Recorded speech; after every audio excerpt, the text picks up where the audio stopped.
북한에 큰 수해가 발생했고 많은 이재민이 발생했습니다. 김정은이 이들을 평양으로 거처를 옮겨주고 그들을 자주 방문하고 또 특별히 아이들에게 북한에서는 먹기 힘든 뭐 과자라든지 또는 고기를 잘 공급해주고 아이들을 보살펴주는 그런 장면들을 계속해서 방송에서 보여주고 또 여러 북한 사람들이나 전 세계에 그런 사진들을 계속 보여주고 있습니다. 이전까지 김정은의 리더십이라고 하면 뭔가 좀 강인한 핵을 가지고 전 세계나 또는 남한을 협박하고 위협하는 그런 리더십이었다고 한다면 이런 모습을 통해서 좀 뭐라고 할까요? 섬기는 아버지 같은 사랑이 많은 좀 그런 리더십을 보여주는 것이 아닌가라는 생각을 하게 됩니다. 리더라고 하는 것이 통치하고 다스리는 것도 리더지만 백성을 낮은 자를 사랑하고 섬기고 보살피는 것도 리더의 아주 중요한 역할이라고 볼 수가 있습니다. 야곱의 12아들 가운데에 유다는 바로 이런 섬기는 낮은 곳에서 섬기고 중재하고 이해하고 배려하는 그런 리더십을 가진 사람이었다라고 볼 수가 있습니다. 유다는 야곱의 12아들 가운데의 넷째입니다. 장남 루벤이 있고 그 위로는 시므온과 레위라고 하는 두 형이 있습니다. 이들 사이의 나이 차이가 얼마나 나는지는 성경은 말해주지 않지만 그렇게 많이 나는 것 같지 않습니다. 한두 살? 많아야 세네 살 정도 차이가 나지 않을까 생각이 됩니다.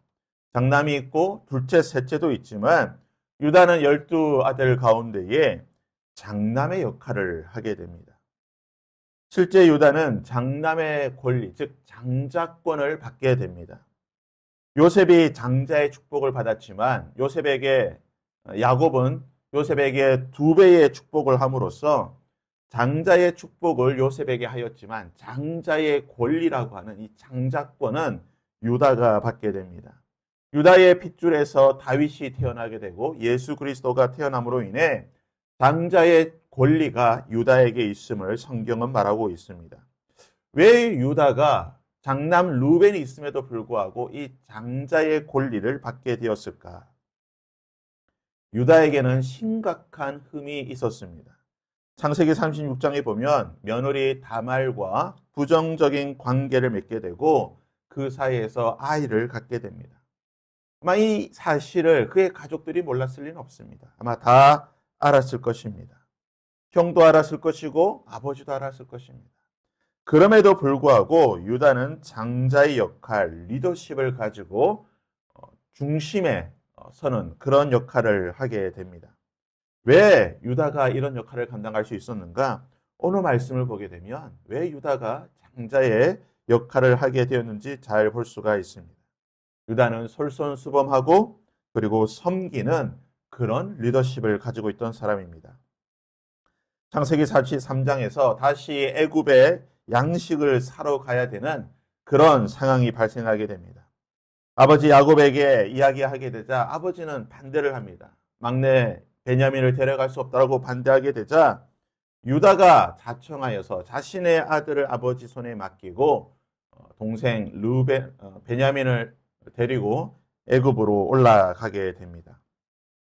위로 형이 있고 아래로도 6명의 동생이 있지만 아무도 나서지 않으려고 하는 상황 가운데에 먼저 앞장서서 나서서 이 모든 상황을 중재하고 그리고 자신이 솔선수범하여 이 모든 일을 진행하고 있는 것입니다.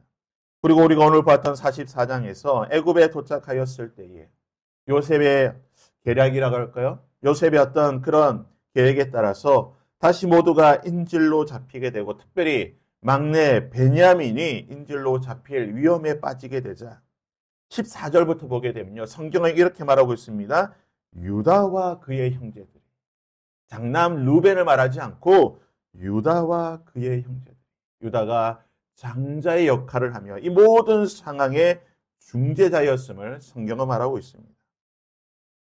얼마 전 인터넷 커뮤니티에 이런 질문이 유행했습니다.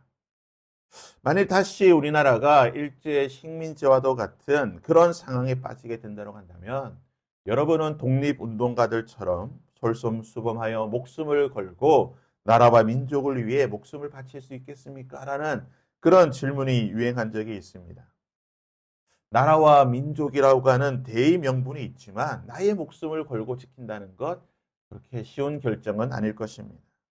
유다는요, 나라와 민족이라는 그런 대의 명분이 아니라 가족과 아버지의 건강이라고 하는 지극히 개인적인 가정적인 목적으로 인해 자신의 목숨을 걸고 모든 것을 바치고 솔선수범하여 섬기는 모습을 보여주고 있습니다. 아마 이런 점 때문에 유다는 12형제 가운데 비록 넷째이긴 하지만 위로 형이 있고 여러 상황들이 좋지는 않았지만 그럼에도 불구하고 동생들이 심지어 형조차도 유다의 목소리에 귀를 기울이고 그의 리더십에 따르고 섬기지 않았을까 생각이 됩니다. 우리 예수님의 리더십을 이야기할 때 우리는 첫 번째 떠오르는 것이 바로 예수님은 섬기는 자였습니다. 예수님께서 말씀하시기를 인자는 섬기러 이 땅에 오셨다라고 말씀하셨습니다.